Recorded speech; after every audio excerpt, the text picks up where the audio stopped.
This is the Artist Entrepreneur Podcast. We are your hosts, Amanda Ritchie, Noah Dock, and me, Carrie Wee. We're three artists brought together by the love of circus and dance. Amanda from the world of Cirque du Soleil as an aerial soloist. Noah, our academic, and me from the commercial dance world. This is one of the greatest jobs in the world, but it comes with uncertainty. Each episode contains insight on how to pursue art-based businesses. We'll have a variety of guests and have lively weekly Discord. Tune in every week to hear our perspectives on the minefield that is the artist's way of life. Oh my God, well, happy Valentine's Day, my friend. Happy Valentine's Day. I forgot it's Valentine's Day. It's the day of love, my friends. We're talking on the day of love. We are. Totally. Where's Noah? Is he coming? Yeah, he's coming. Okay. I'm shoving food in my mouth, by the way. Do it. Yes, as you should. There's just no time. You know what I'm saying? You know how it is. Oh, 100%. I know how it is. Okay, well, until he gets here, let's do your update. Amanda, give it to me. Right now, my schedule is pretty, easy peasy, but Fire and Flight is happening at the end of March. Gearing up for that. I believe we still have some spaces left because we had some people switch over to October. So listeners, if anybody is interested in coming to Fire and Flight, it's an amazing time. We go out in the desert for 2.5 days. We do aerial, we do fire, we do aerial and fire together, and we just have a blast. So if you're interested, fireandflight.com is where you would go for all the information. So shameless plug there. And you guys don't normally have space, right? Because usually it's sold out for March. Yeah. So if you want to get in, now's your chance. Now is your chance. Yeah, we did have a full house, but we had, I believe, 2 maybe people switch over from March to October. So those spots just opened up. So yeah, it rarely ever happens, but since it's happened, jump on it.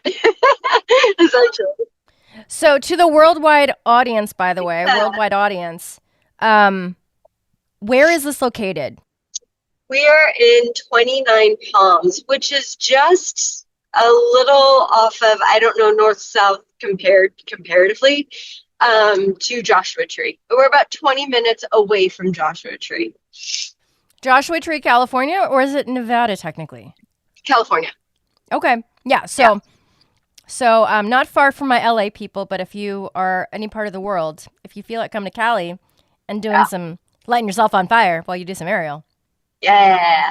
I highly recommend it. Highly recommend it. So good. Mm-hmm. Yeah.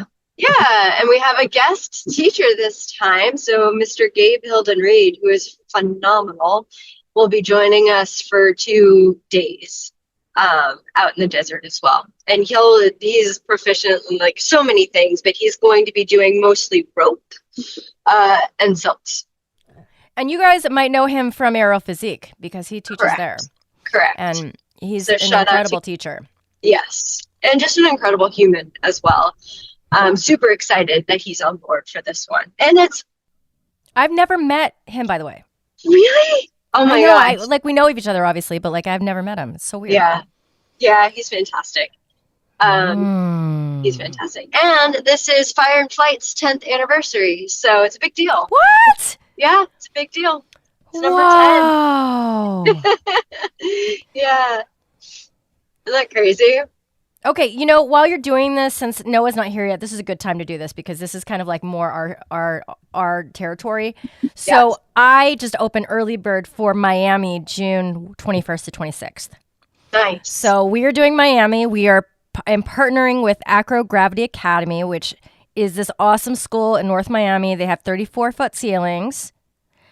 We're going to be doing silks, hammock, and lyra, 20 hours of training over 6 days, but we are not doing crazy amounts each day. So you're doing 6 hours on the first day, but maybe 4 on each other day. And the rest of the afternoons, we're doing happy hours. We're meeting for dinner. We're going to clubs. Fun. Super fun. We're doing that. It's not an all-inclusive, so I'm charging you guys for the training, for the space, all of that. But then when it comes to where you want to stay, how you get here and there, you can stay with your cousin, whatever. You could drive from Texas, whatever you want. Or you could go 5-star hotel, off of Miami Beach, flying, via helicopter, whatever. Whichever As you way do, wanna do it. yes. Yeah, if you have a helicopter to fly in on, go ahead. I will not be doing that. And please invite me. I want to go on a private helicopter. Yes. Well, yes. And then Noah also says that if his schedule remains open that week, he's going to come to Miami to play. Fun! Yes, that'll be so said fun. that. We'll see if it happens. His schedule. We just don't know. But so early birds open. All it takes is $250 to reserve your spot. It closes February 25th. So me and Amanda are on it right now. Yeah. For our retreats. Yes.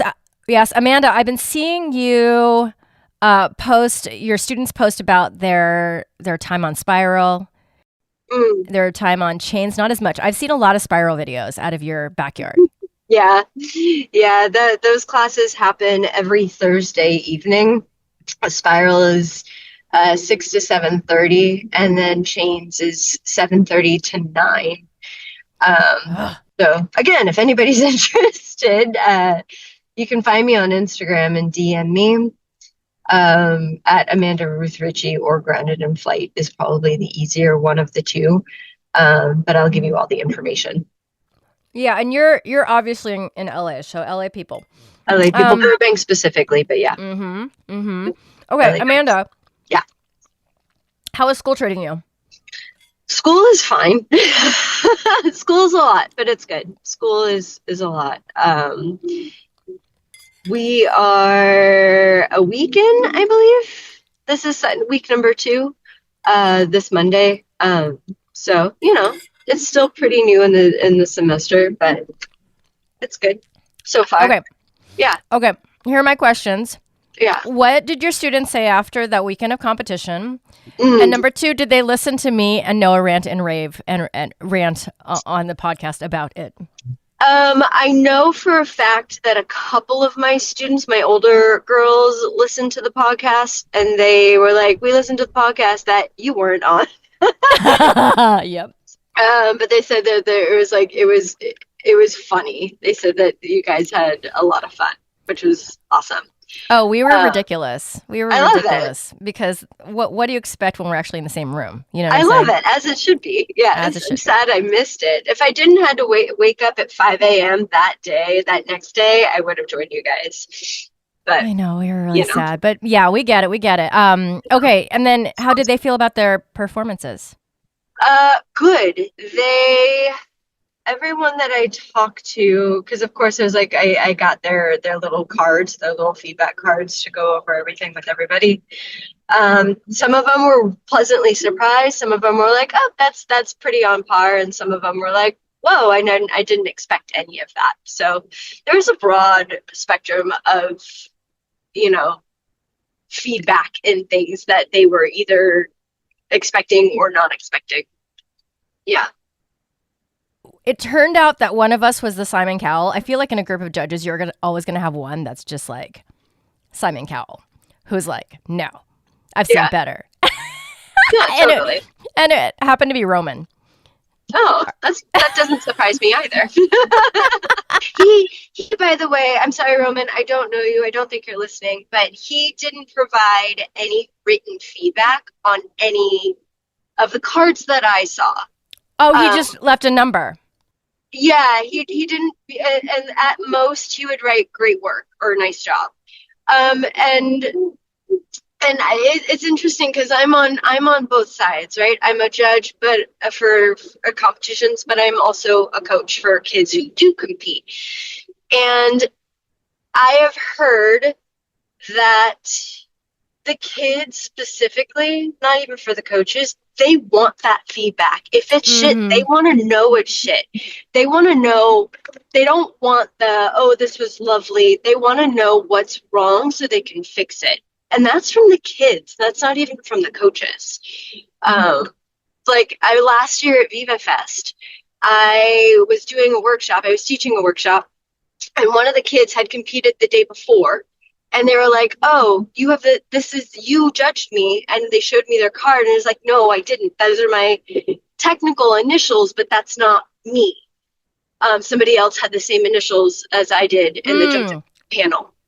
And I was like, this kid was really frustrated because they were like, I don't know why I placed so low because they didn't give me any feedback. And I was like, I'm sorry. Like, I didn't see your performance, so I don't know. I can't give you anything, but so just as for people who may be listening, like, the kids really want to get better. Like, they don't want to be coddled. They want to know, So I'm glad that there was a Simon Cowell, but the frustrating part of him, or just, there was no anything. There was no words to talk about it. Right. Also what I tried to do, but successfully or unsuccessfully, to stay consistent throughout the 2 days. Which is fair. That's a fair so that was way to challenging. Judge. Yeah, that's a fair way to judge. It was challenging to be consistent, like to compare everything to everything versus the one right before, the one right after. So as a judge, I could definitely work on that for me. I almost wish I had like an AI assistant to help me judge, because I would be like, I wish I had a computer almost that I could just like type, because the whole writing thing, I was like, first of all, I haven't written anything for a long time. Yeah. And so those are things that I'd like to work on. But I see your kids went to another competition since I've been back. Yeah, they did De Leon this. Some of them are still there. They're competing this weekend. They did the De Leon dynamic competition. Yeah. But I will say, just on the judging thing, like aerial, the aerial world judging, they were like in dance, they have judges that speak their notes into a microphone as it's happening. I'm like, that's so much better, because then you don't have to like watch the whole thing, think about it, and then write it down in like a minute of time in between each. Like, that system is flawed in and of itself. So it's hard as a judge to write all of the critiques, or at least the big bullet points, when you have like maybe 60 seconds to recall and to articulate before the next person goes on. It's really difficult. All right, you want to say hi to Amanda, Bean? Where's Noah? Noah's not here yet. He's coming. Here. Oh my God, it's raining hard. And who's coming? Oh, is that Noah? Right on cue. Hi. Hello. Here, show them who you have. Come here. Look. It's a Noah. It's a Labubu. It's a Labubu. Oh, does Dean have a Labubu? Hi. Do you want to say something? You're fired because you're whatever. late. I've been fired before. I'll be fired again. Now it's the worst, Sir Fire. Come on. Well, hello, Noah. Hello, everyone. Mr. World Traveler. World Traveler. That's me. Tell us. Is he a Los Angeles? We did a little check-in with me and Amanda. We're ready for your Dubai check-in. My Dubai check-in. Are you still in Dubai? I'm not still in Dubai. Are you in Dubai? I'm back home. No, he's at home. Well, I'm back at home. Much rather be in Dubai. Yeah, I think I'd rather be in Dubai. Had you ever been? Was that your first time there? No, yeah, it was my first time in Dubai. It was really interesting. It was a cool place. Not all of it was what I expected. Some of it really cool. Some of it kind of meh. Definitely worth a visit. Yeah, it's a cool spot. Were you there just for funsies? Were you there for work? Were you there for research? What were you there for? I've always wanted to go. I've always been curious about it. Tickets were cheap, so took the opportunity, went over there. Yeah, I mean, it's amazing. It's an amazing place. It was sand dunes and tents like 50 years ago. So that's like insane, Okay. Yeah. I asked Amanda last time she visited Europe to pick one moment and help me smell it, taste it, feel it. It's a hard question. It's a hard thing to answer. I want to feel it. I went to the Bulgari resort where which is on a man-made island. You know, the fashion brand, Bulgari jewelry brand. So the resort itself has, you know, private homes, it has hotels, it has private residences. It's all on a man-made island. You pull up, and next to the Rolls Royces and the Ferraris at the valet is a private yacht docking area next to the valet, and you order a coffee and tea for $35. All right. American. So was this like your moment in Monaco? It wasn't. Oh, kind of. It's. Yeah. Or for me, or Did for you Noah, also sorry. have the same moment in Monaco? Yeah, Noah's Noah. Well, Noah's no moment in Monaco where you felt like a homeless person. Yes and no. It sort of has. I mean, it's very expensive. It's very luxurious. It's, you know, it's definitely got that feel to it. Not every hotel is like the Bulgari hotel, but yeah, it's a lavish place for sure. And ironically, the hotel I stayed at next door was Le Perle by Franco Dragone, and we almost went to it, but I decided not to. How much was that going to set you back? I think the tickets were actually pretty normal price. It's seemed like Vegas sort of prices. Vegas pricing. Yeah, but that was next door, and I thought that was hilarious. I don't really have an interest in that show. I would go see House of Dancing Water. You know, I was ever in Macau, but I don't think The Peril is really on my list. You know, I was lucky enough to see that. I was lucky enough to see House of Dancing Water. Lucky enough. I went to Hong Kong because of a corporate gig. We all as a group got on the freaking thing, the ferry, went over there and saw it. It is a marvel. It was almost empty, the audience. But incredible. Mommy, What, Bean? Yeah. I know. You guys know what a Lolla Boo Boo is? We Labubu do. is? I know what it looks like, yeah. I don't know its purpose, but It's the creepiest looking thing. To me, it's like a gremlin. It's going to come alive at night and eat me. It's so cute. Okay, Noah, give us an update on all your business things. Please. Por favor. All the business things. Red Flags is going to launch before the end of the month.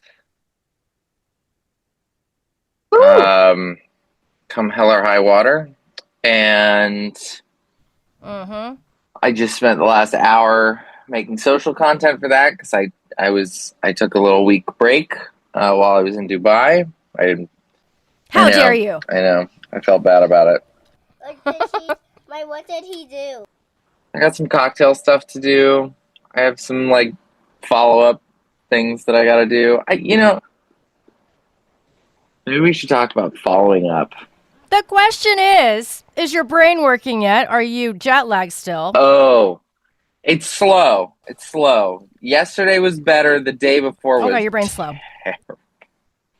I got in on Thursday morning, and I was a sack. I was just. I came home. I fell asleep from 1 in the afternoon till 4 in the afternoon. I got up. I went for a walk. I was asleep by 8:30 at night. I woke up around 7 a.m., went to the gym, and I slept at night, but the gym was rough.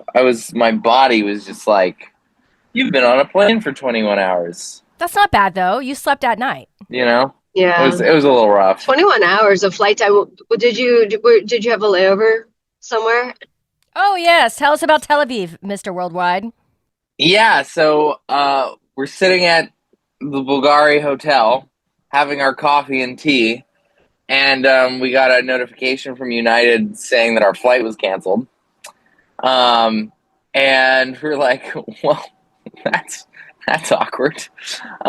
So we're sitting there, we're sort of looking at the other flights, and we could fly through Zurich on Swiss Air, and there was like a 9-hour layover there. And I sort of looked at my dad and I was like, why don't we go to Tel Aviv for the night? Like, there's several daily flights out of Dubai to Tel Aviv. And then we know we can get a United flight home from Tel Aviv. You know, we can spend a night in Tel Aviv and go see our family friends and have dinner with them. And yeah, so we were like, fuck it, let's do it. So we got on a plane, flew to Tel Aviv, spent 30 hours in Tel Aviv, had dinner with our friends, and then flew home. It was great. It was awesome. It was perfect. Nice. You know, I don't have a lot of regrets in my life, but this is one of them. I was in Lebanon for 1 month on a contract. I was dancing. It was before I did Ariel. Half of the cast was going to Egypt before going back home, but everybody had a person. Like my friend had her boyfriend, somebody else had their husband, like they were all paired up. And so I didn't go, and they saw the pyramids, they rode camels. My friend rode bareback horseback and got this amazing picture of her like riding a horse across the desert in front of the pyramids. And I just went home because I didn't have a traveling partner. I should have just gone. Because they were there, obviously. I didn't have anybody to share a room with. Right. One of my biggest regrets of life, but maybe one day it'll feel like I should go back to Egypt. I would love to do Egypt. Yeah. Egypt would be really cool. Morocco is at the top of my list. I think Morocco sounds amazing. Egypt would be super cool. My dad, I think, were we doing the podcast when we went to Texas for the total solar eclipse? Were we? I feel like there was talk about that. I don't know if we were on. My the dad podcast. is obsessed. Yes, you did mention that. With the total solar eclipse. He it's the greatest thing that you could possibly see, and blah blah blah blah blah. And we went to Texas for it, I guess 2 years ago now, and it was foggy and cloudy, so we didn't actually see it. Oh. But the next one that my father wants to go to, it's only in 30 years from now, I bet you. No. It's every couple years. Okay. But it's in Luxor, Egypt. Oh, that's way different than Texas. And I do think that seeing a total solar eclipse in Egypt would be pretty fucking cool. That would be cool. Yeah. Oh, 100%. Right. Well, so shall I give my update? Let me give my update. Yeah. Okay, so this full ass situation, this life, this is a transition. I am tired. Sorry, Bean. I used the word ASS. I'm sorry. My bad. So this is what I'm doing. I'm putting in 32 hours at the gym, Monday through Friday, around 8:15 to 3 p.m. And honestly, there's still nothing hard about that job. Still nothing hard about that job. It's the holistic thing. So I either get Bean or Asa gets Bean, and then Monday, Thursday, Saturday, I'm at the Arium, which, by the way, the Flood, we are going back to our home studio on Monday. We finally got everything fixed. We're going back home. My content can go back to what it is because with the high ceilings. That's right, Bean. Thank goodness. Oh my God, it took forever. September 1st, my friends. It's a long ass time. Yeah. When did the flood happen? September 1st, and luckily we had this amazing community because Bean, I don't want to do math right now. Just leave me alone really quick.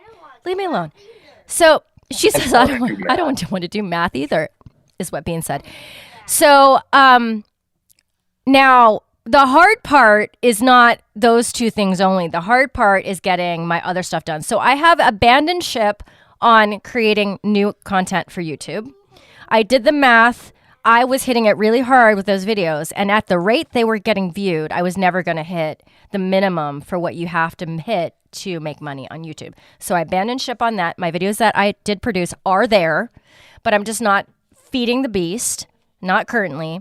Me and Amanda did our shout outs because we still have spots left for our retreats. Mine in Miami, hers in March for Fire and Flight. What's hard is juggling the podcasts, making the meals for both her and I. Go pee, Bean. And obvious my child. And then juggling the podcasts. This is what is hard, and I'm tired with a capital T, my friends. But I'm surviving, and my checks are bigger. I have checks. I have money. It is nice.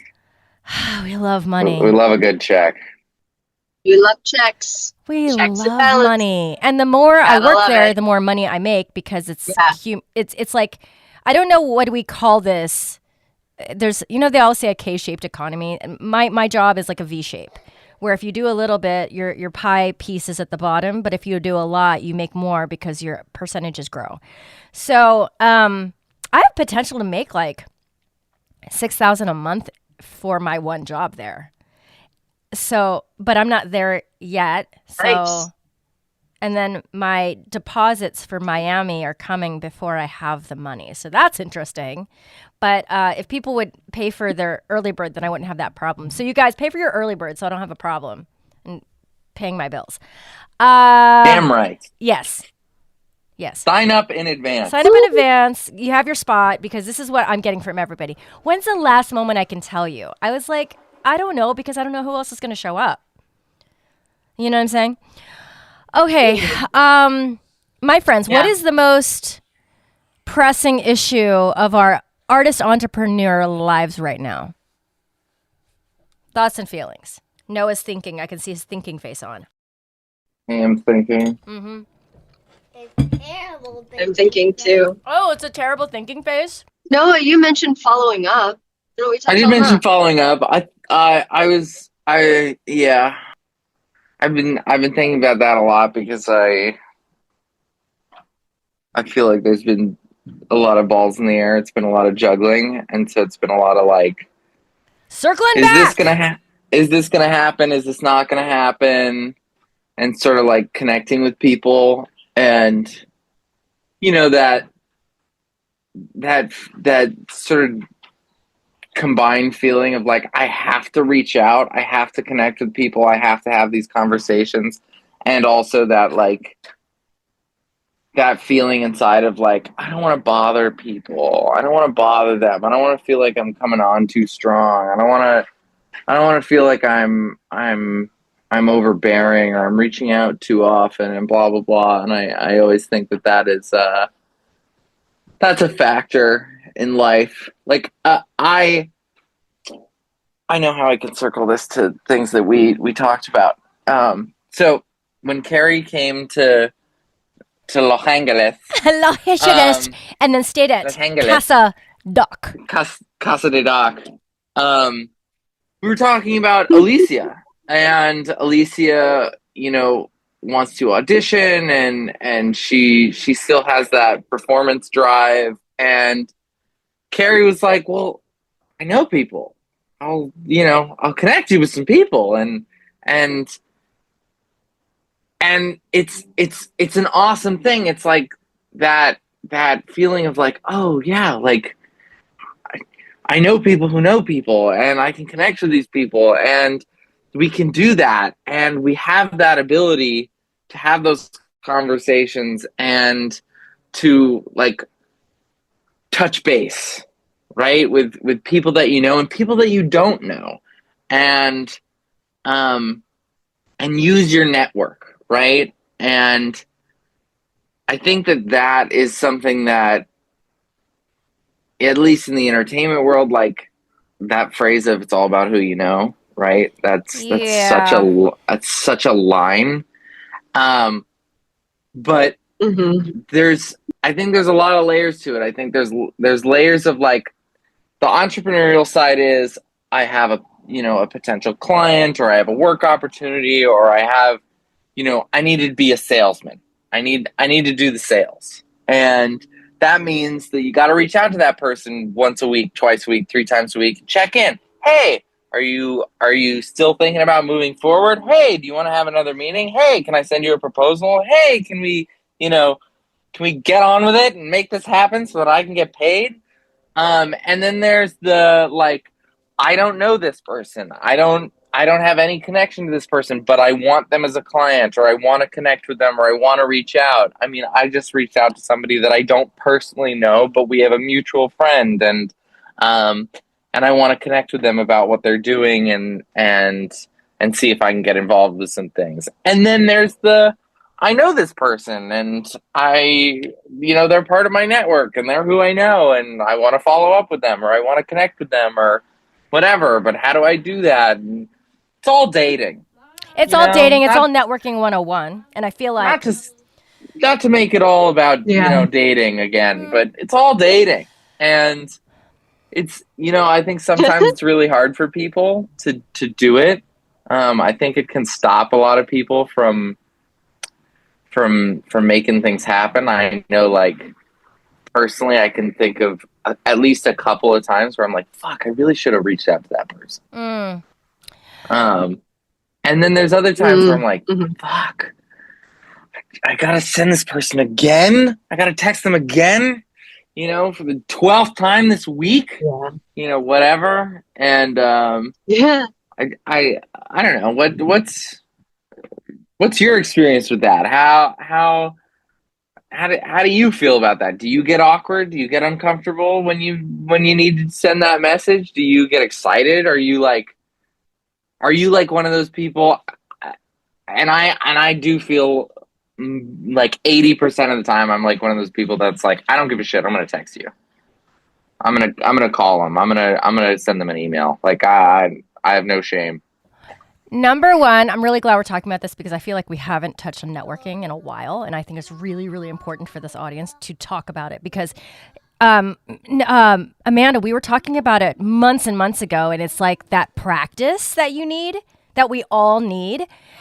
So you guys, when did it stop being, or has it not stopped being scary? Yeah. Because it has stopped being scary for me, but for sure it was so uncomfortable and scary early in my career.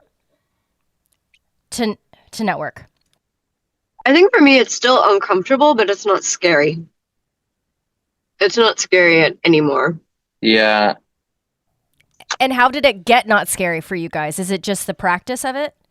I think that that has something to do with it, but also too is for me, like, if I get really tired of just being in the same place and I know that contacting somebody is going to potentially move me from that place, like, I have nothing to lose, So in that regard, like, I care because I need this person for X, Y, and Z to, like, respond to me. But then again, it's like, I'm not the fear isn't there because, like, I'm already in the place that I need to, get out of potentially. But I'm okay being here, if that makes sense. I know it's a weird way of thinking.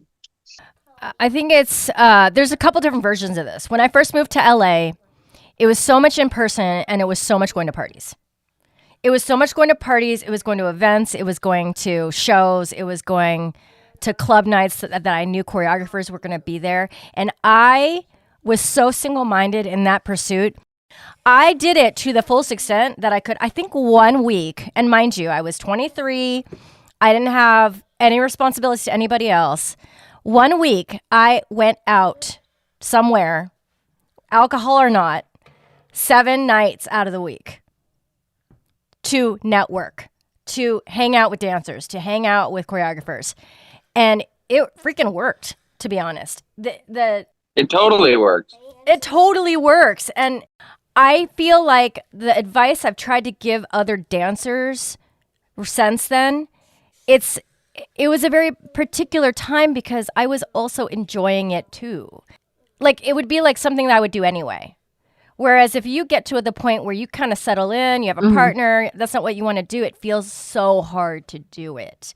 I did it at the right time in my life. And so then I'm like working out that muscle all the time. And I'm like not afraid because I've just done it and I've just done it. And I meet this person, I meet this choreographer at the club, and then 3 weeks later, I go to their class, they recognize me, and then, but those opportunities have to be there. Some of these choreographers nowadays aren't even hanging out at all, and you don't have exposure to them. So, but then now, as a complete different situation, I'm not really reaching up networking wise anymore. I'm reaching out because it's all clients and I want them to buy my product. And so the list that I have on my notes right now for this week's reach outs, there's probably 30 people on it that I need to reach out, whether I gave them an intro, I want them to come in for an intro. If they've taken 2 classes, I want them to come in for a third. Hold it. Oh my gosh, she's got my heels on again, you guys. And I've been doing a lot of cold calling. I have no emotions about it before. I used to have emotions about it. 0 emotions now. So that's where I'm at. I feel very comfortable with that. Is probably the thing I feel most comfortable with. But it's been practice. For sure, I feel like think about somebody like my assistant at the Arium. They're not yet practiced. Oh my gosh, she's going crazy. Do you see what she's doing? Oh my God. Oh, you guys, there's crazy thunder and lightning happening here in Texas. Oh, I love that. Oh, I'm so excited. Oh, nice. What advice would you guys give That's nice. to either one of those young people, the people who have to do cold calls and like get people on the phone or get interviews, or for those people who need to get in front of people and get to auditions and get invites into things? Give me your advice, my friends.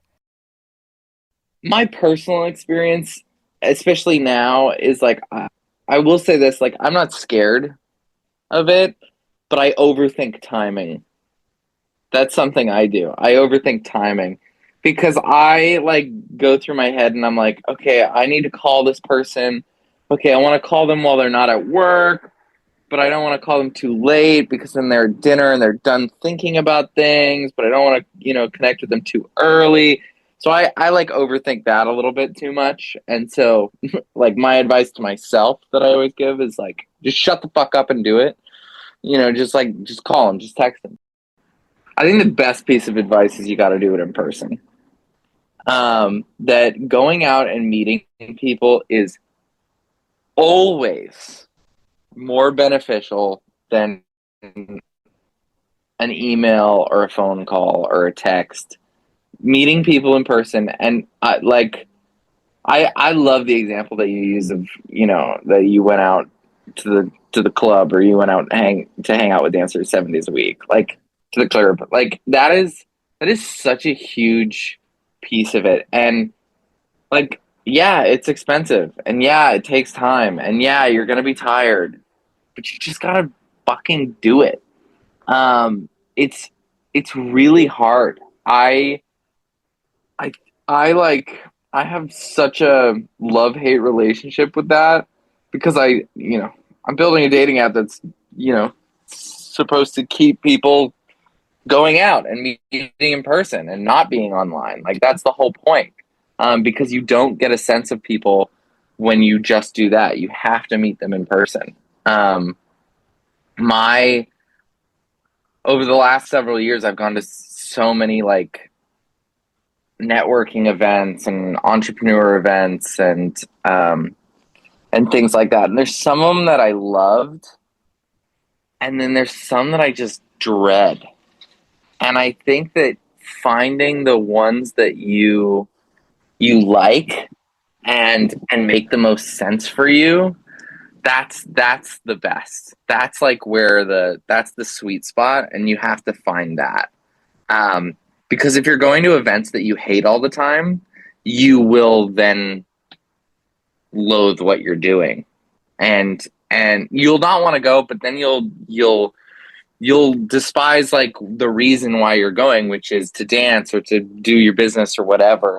And like that's definitely happened to me. Like if I go to like a founder event or like a tech founder event, I want to blow my brains out. Like I hate it. And I don't usually like the people there. And it's funny, like I think last year I went to an event and I knew what it was. I was going because, I knew that there might be some people there that I would enjoy and want to connect with. But I knew that this was going to be like a very tech founder heavy event. And I had like some people that I knew that were going to be there that I liked. And I was like, all right, I'll go. So I went and I like got the food. I sat down. It was like a beach event. Sat down on the beach and I'm like sitting there like very relaxed. I was very chill. And some people like sat down next to me and we started talking. And I said like who I am and what I do. And one of the guys was like, "Oh, you're a founder?" I was like, "Yeah." And he was like, "Weird, you do not like strike me as a founder." What is And I that was like, supposed to "Why?" mean? Why? It's funny, I promise. And I said, "Why?" And he was like, "Well, usually all the founders are like standing up at the event and they're like walking around and they're like trying to meet everyone all the time and it's kind of annoying. Oh, And you're just like sitting here like kind of chilled out like waiting for people to come to you." And I was like, "I think that's a compliment." And he was like, It is a compliment cuz most people aren't doing that." And I think it was a test. It was a point that he was trying to make, and it's a true thing. Like some of these people are just they don't necessarily the interactions are not genuine. They're not well, enjoyable. they're trying too hard. They're trying too hard, and that's a really hard thing to be around, I think. Yeah. And those are the events I hate. Those are the kinds of events that I hate. When you and I'm sure like you both have experienced like being at a place where you're like, ugh, all these people are they're just here to shake hands. They're just here to like brown nose. They're just here to like that's all they're here for, and I'm not into it. But the events where like you're there to do I always feel like the events where you're there to do something and like the people involved just so happen to be ones that you want to meet. Like, yeah, if you want to meet dancers and you're like going to a club or like you're going to a show, like there's a thing to do. There's a thing that you want to do that you're also going to do. And there's the people that you want to meet. Like for me, I love going to car shows and stuff like that because like 99% of the time there's somebody there who like is a founder or is connected to the world that I am involved in or whatever. But like we're all there because they're cool cars and it's a fun thing. But yeah, that I guess my advice is like go to in-person events, but most importantly, like find events that actually like align with things that you want to do and the people you want to be around, not just to meet people, not just to do that. Because if you're doing that, you'll start to like secondhand hate what you're doing. Oh, okay. So, I think that depending on what the field is, it might be very, very hard to find those events in person since after COVID. Like for me, now that I think about it, it was so easy. I knew where the people were going to be and I just had to go there. Yeah. And I just had to have a lot of like tolerance around going out and like, just keep up the pace of it. And then wake up early the next day, go to the audition that I'm supposed to go to at 8 a.m. Like I had to do all of it. I was a professional partier, as they say. That's how I viewed it. Like it was my job to do that. It was also my job to wake up the next day and be at the class that I was supposed to be at. So oh my gosh, she's putting on all of my shoes, you guys. So I think it can be hard depending on what your field is. For example, an episode that's coming at you guys soon, I interviewed a woman who started and built her own winery. And it's all about relationships in her business. And when it comes to the relationships she needs to make, it's restaurants, it's other wineries, this and that. So it's like you kind of have to find the gatherings, and it's not the easiest. The person who is just on, she does taxes for artist entrepreneurs. I mean, like, I don't know who she has to socialize with, but that might be hard to find. You know what I'm saying? To get new clients. Yeah. Amanda, your thoughts? I agree with everything that Noah said. I would tack on because I'm the type of person, if I have to go to events and like socialize, I don't, because I'm older, I don't like to do that. I'm a homebody. I want to be home. But if I have somebody with me as just like my little emotional support human, that I can take, it's so much easier. So if you're like me and you're like having to go and out and especially face to face with people, I always bring a friend, like a good friend that I know that'll be there for me, that'll be like, yo, it's okay. Like if things get weird, like we can just have a conversation where it's not like, oh, I'm sitting in the corner like scrolling my phone. Like their presence is helpful for me to, you know, go and be in front of people and to talk to people. So I find that helpful for myself. So it might be helpful for others. Who knows? That's my little tidbit. I support that even if I feel the opposite. What, you just think- want to go by yourself? I'm a big, like, I always want to go alone because I'm like, I don't need my friends to see me like networking. Because Like, it's like ew. Do you think it's ew? Yeah, I'm like, it's cringy for me to think about somebody watching me network. I'm like, I just want to do it myself. But I do agree, if you're like, if you're not like that, I think going with a friend is great because then you have backup. You have backup. And then there's Carrie's story, who brought the wrong friend. So basically, I was at one of these parties, and I brought my girlfriend, who is just like, this is the type of girl she is. I love her, but she's just like, she hates douchey men. And guess what are at these events? Douchey men.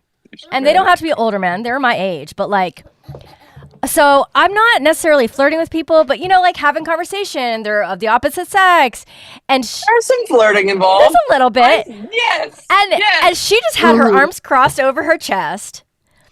And she was like, and she just looked this guy up and down. She was just like, I'm not buying what you're selling type of look. And I was like, oh my God, cool your jets.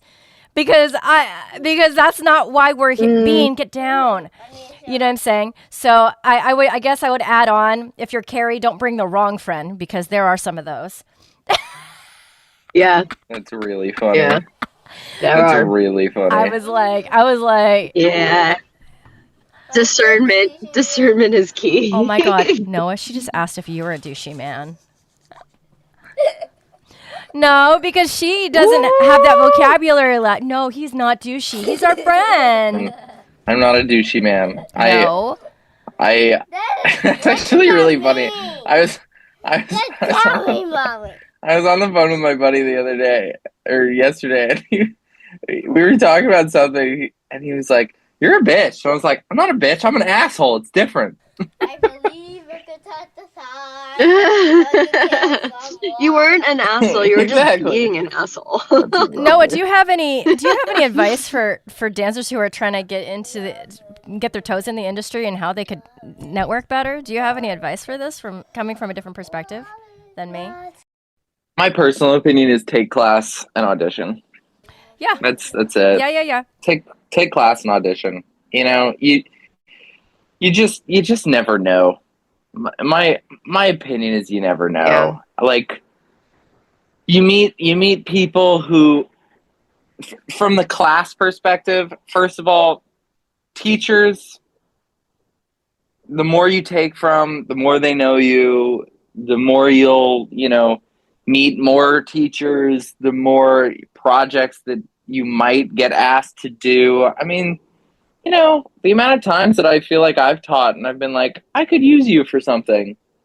If that project comes around, I'm going to call that person, or, that's who I'm going to bring to the table. The other side to the classes is you make friends in classes. That's the equivalent of, your Carrie knew where to go and what clubs to hang out in and blah, blah, blah. Like, that's not necessarily, I don't think the club scene is as true anymore, but like, you will always find dancers in class. And if you go to the same classes and you take class with the same people or even different people, you'll overhear like, hey, I'm auditioning for this next week, or you'll make friends and you'll all want to do a project together, or you'll all hear about different auditions or different opportunities or whatever. Like, there's those opportunities are there if you're showing up and you're paying attention and you're meeting people and you're making friends, whether it's with the teachers or other people in the class.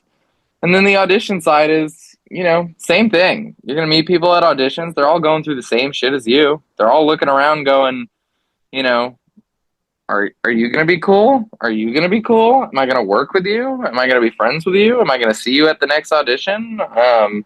And then, the people who are auditioning you have your name on a list somewhere, and they'll keep seeing you. And I think it's just that repetitive nature and versatility of it. Go to the same places, but also go to different places. And I mean, yeah, I feel like in the short amount of times that I've done auditions in LA, I always see the same people. Yes. And it's almost like the way we view our brand. It takes however much time for this brand that you have to saturate itself in the universe. And it's the same thing as you as a dancer or you as a performer. You have to saturate your community with you. You have to be on their mind. And how are you going to, what are the things you're going to do to keep reminding people about you? And honestly, I feel like the before times, like me, before I was at all successful, it would be class and auditions, right? And in my mind at the time, being, if you do not get off me, I'm going to kick you out of this room right now. Get down. No. Oh my God. Sorry. The before times was like, I didn't see any success yet. And I thought that was just like, that part wouldn't last in my brain. And I think back and it's some of my best memories, actually. Yeah.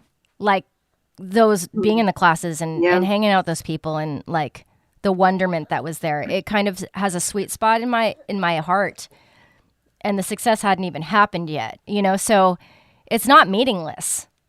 It's not meaningless at all, Amanda, would you have any insight on, because it's so different for circus. It is so different for circus.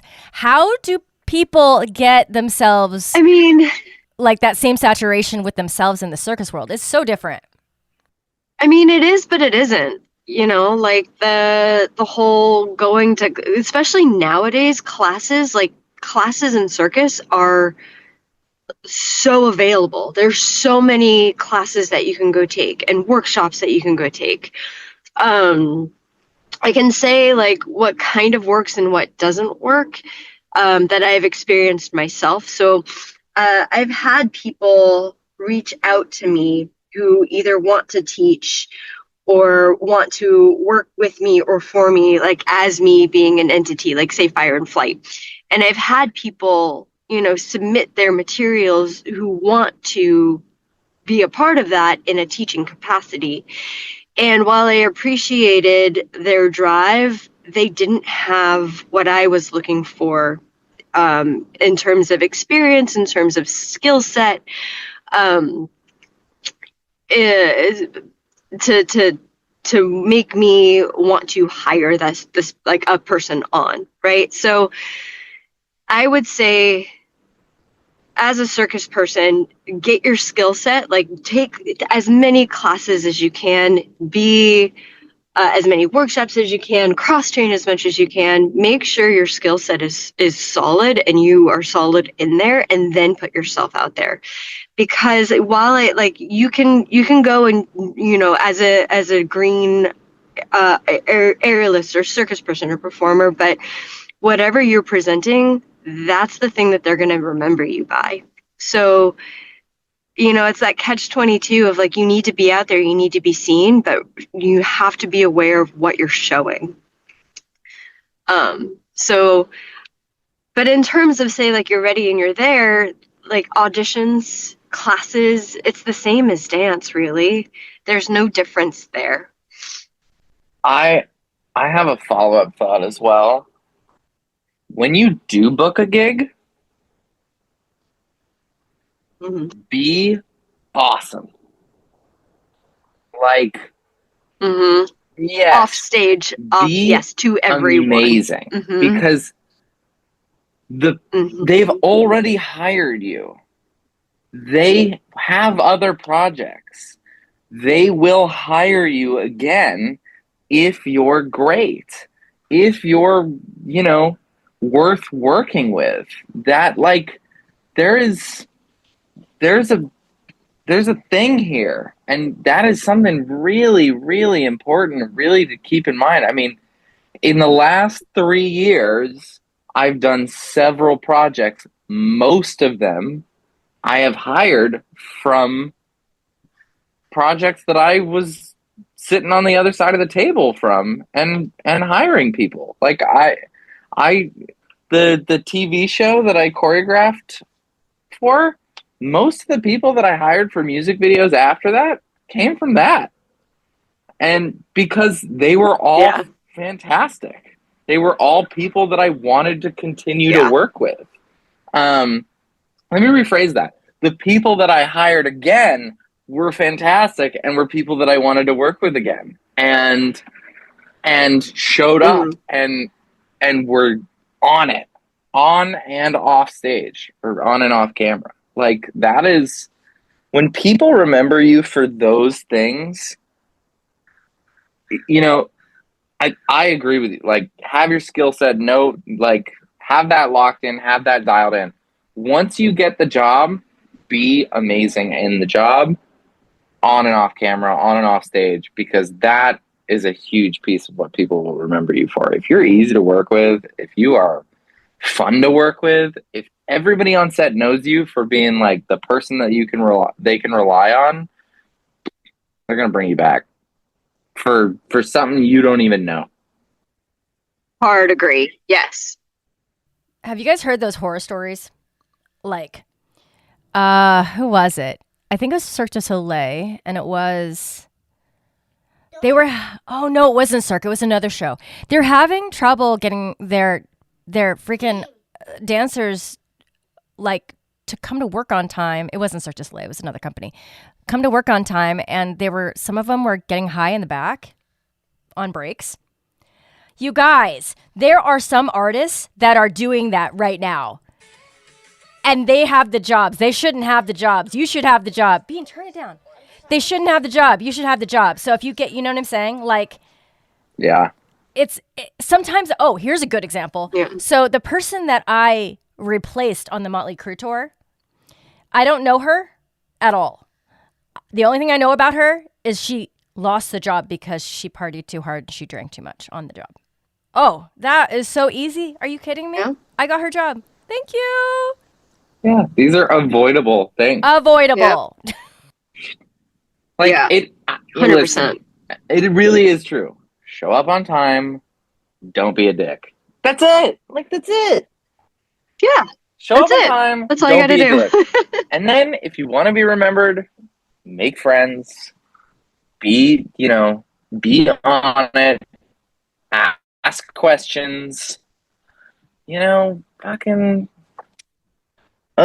Do your shit. Do your due diligence, and they'll take care of you too. Like, yeah. I don't know. Yeah. I don't know. Mm-hmm. I don't know. I think the circus world is a lot harder than the dance world because I feel like my formula in the dance world, like I really understood it. And in the circus world, I don't think it's so straightforward myself, Amanda. But you had a different experience with them being the entire circus world. I mean, I feel I can't compare the two. I've not been in the dance world for freaking lifetimes, it feels like. So, but in terms of networking, like, well, my personal story, when I went to Vegas, I literally printed out my resumes and knocked on every production office. Like, I literally was like, excuse me, who's the head of blah? I'm going to leave this here. And, like, I hit every single casino, every single show that was in every single casino, until I booked one. So, like, that was me taking the initiative and being proactive and not waiting for, they're having an audition, I'm going to go to the audition. That was me being like, I'm here. Here's my info. Contact me. Like, I'm here. And so, but in terms of like places that you can go and how to be seen, it's not that different. It's not that different from dance. Circus people like to party just as much as dancers. Yes. Arguably maybe more. even more so. So finding them, more. arguably more. So finding them like out and about at a club now, like that's going to be a little bit easier. I think So I think one of the thoughts that I have for circus versus dance is that when it comes to what the people on the other side of the table are looking for from circus versus dance, and this is kind of to your point earlier about, what makes sure you're dialed in with your skills and what you do, is I think people on the other side of the table from dance look for how they can mold you, and people on the other side of the table from circus look at what you can bring to them. And I think about that in terms of like acts, and sort of, I'm not gonna, notoriety is the wrong word, but in circus there is definitely a standardized idea of like, you have your act, right? Like you build your act, you have this piece, this is the thing that you do, and that's something that you're bringing to the table.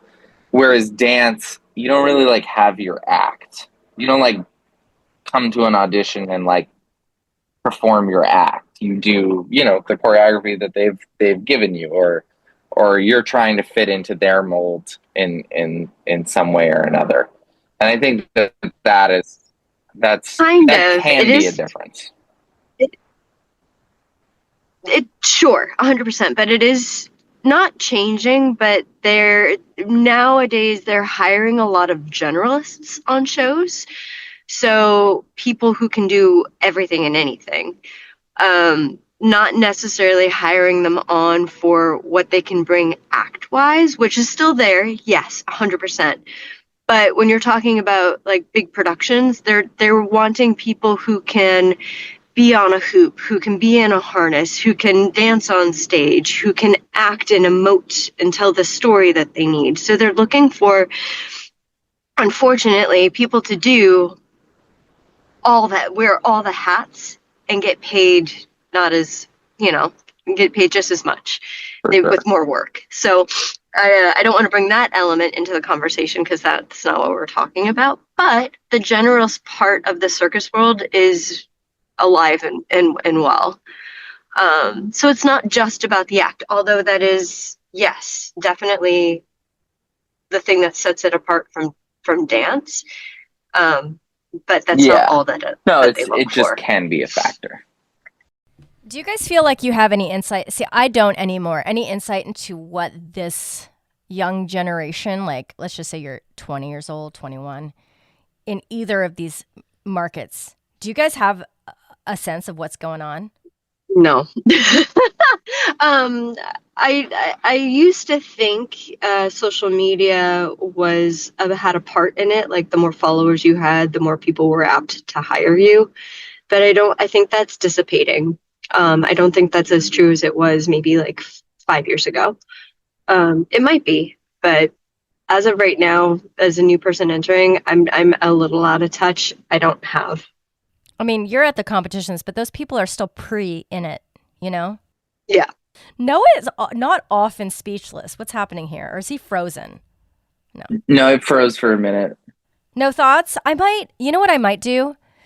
I have a couple friends / students who are right in that time period. Maybe I'll like bring on a couple of them and I'll ask them these questions and tell me what it is on the ground right now. Because I am very curious, actually. I'd also ask them what they want it to be like. I mean, no matter what, I thought it was crap then. And then I'm looking back, I'm like, oh, it wasn't as crap as it is now when it comes to the whole thing. True. It's so much more spammy now than it used to be. You know what I'm saying? If you look at it from like just the concept of spam, like just so much. Well, you can reach everyone all the time. Yes. Yeah. People have to be way more thoughtful, and on both sides. You got to be more thoughtful if you're reaching out, and you got to be more thoughtful about who you connect with. Yeah. On the inside, that's yeah. Okay, I think that we can we can continue that. This is going to be like a continuing theme because as I think about it, I want to like find out what's going on right now. Am I done yet? To kind of get the sense of, what that entry level is. What is entry level? What is entry level, you guys? I have to figure that out. Okay. All right, my friends. Any thoughts and feelings? I like it. I don't think so. No. Right. On the I'm numb on the on inside. another note, I just finished a glass of iced coffee. As you guys might know, I don't drink coffee. I got this mushroom coffee off the internet, and this was my test. I did on a Saturday to see if my butt explodes later today. If it doesn't, I'll let you know, because if it doesn't, it's a winner because it tasted good. All right. Good luck. Thought I'd end there. Good luck. Perfect. I wish you the best of luck with that. Wish me the best of luck. I'm at home. It's okay, guys. If things go awry, I'll report back. Okay. Oh, and happy Valentine's Day. Oh, and happy Valentine's Day. Bean, come say goodbye. Valentine's Day. Bye, crazy G, Noah. Hey, Amanda's there too. You want to Oh, say Yeah, goodbye to Amanda's Amanda? here too. I'm not the only crazy person here. Bye. I'm not a crazy Apparently not. Gigi. Bye. Fired, guys. I mean, Okay, bye. Bye, Bean. Thank you so much for tuning in. You can find Amanda Ritchie at Grounded in Flight on Instagram and at Noah Doc on Instagram as well as Red Flags app. And me, Carrie Wee, you can find at wrapyourheadaroundsilks.com. Thank you so much for being here. We appreciate you. We have so much more coming at you, including guests that are in this art world that are blazing their way through new businesses and, just more banter from us. Thank you for listening. This is The Artist Entrepreneur.